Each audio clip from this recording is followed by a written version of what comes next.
আসন্ন নির্বাচন নিয়ে দেশের ৫০%-এরও বেশি মানুষ উদ্বিগ্ন, আর প্রায় ২৬% মানুষ নির্বাচনকে চরম অনিরাপদ মনে করেন। Centre for governance studies CGS এর এক গবেষণায় এসব তথ্য উঠে এসেছে। প্রতিবেদন নিয়ে আলোচনায় সুশাসনের জন্য নাগরিক সুজনের সম্পাদক বদিউল আলম মজুমদার বলেন, সুষ্ঠু নির্বাচন আয়োজনে নির্বাচন সংস্কার কমিশন সুপারিশ করলেও তা মানা হয়নি। এ সময় ডক্টর দেবপ্রিয় ভট্টাচার্য বলেন, অন্তর্বর্তী সরকার কি নির্বাচনে সংখ্যালঘুদের ভোটাধিকার এবং ভোট পরবর্তী নিরাপত্তা নিশ্চিত করতে হবে। তরিক ইসলামের রিপোর্ট। রাজধানীর একটি হোটেলে রাজনৈতিক অন্তর্ভুক্তি ও গণতান্ত্রিক জবাবদিহি শিরোনামে গবেষণা প্রতিবেদন প্রকাশ করে centre for governance studies CGS.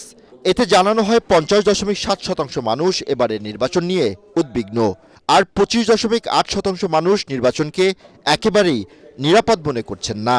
যেখানে রাজনৈতিক ঐক্যমত রয়েছে সেগুলো নিয়ে এগুলো ভালো ছিল, সেটি ডিবেটটা আজকের বিষয় না। এ সময় সংখ্যালঘু ও প্রান্তিক জনগোষ্ঠীর ভোটাধিকার, ভোট পরবর্তী সহিংসতা ও সমতা নিয়ে শঙ্কার কথা জানান বক্তারা। নির্বাচনে অন্যতম একটা বড় আমাদের উদ্বেগের বিষয় হলো যে আমরা সাইবার মাধ্যমে কি করব, এই প্ল্যাটফর্মগুলোতে কি করব। এই যে মাইনরিটি সম্প্রদায় আছে তাদের বাড়িতে গিয়ে খড়ের গাদার মধ্যে সেখানে আগুন দিয়ে আসছে। অনুষ্ঠানে সেন্টার ফর পলিসি ডায়ালগ সিপিডির সম্মাননীয় ফেলো ডক্টর দেবপ্রিয় ভট্টাচার্য বলেন, রাজনৈতিক গণতন্ত্র ছাড়া সংখ্যালঘুর সমস্যার সমাধান সম্ভব নয়। ধর্মীয় সংখ্যালঘু মানুষ, ওই ক্ষুদ্র জাতিগোষ্ঠী, ওই পিছিয়ে পড়া মানুষগুলোকে ভোটের দিনে তাদের যাওয়ার নিশ্চিত দিতে হবে।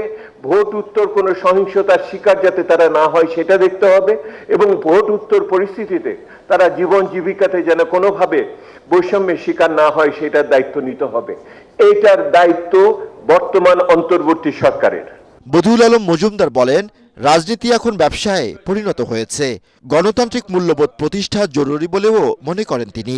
রাজনৈতিক অঙ্গন অপরিচ্ছন্ন, দুর্বৃত্তায়িত রাজনৈতিক অঙ্গন, আমাদের নষ্ট রাজনীতি, আমাদের রাজনীতিটা ব্যবসায় পরিণত হয়ে গিয়েছে।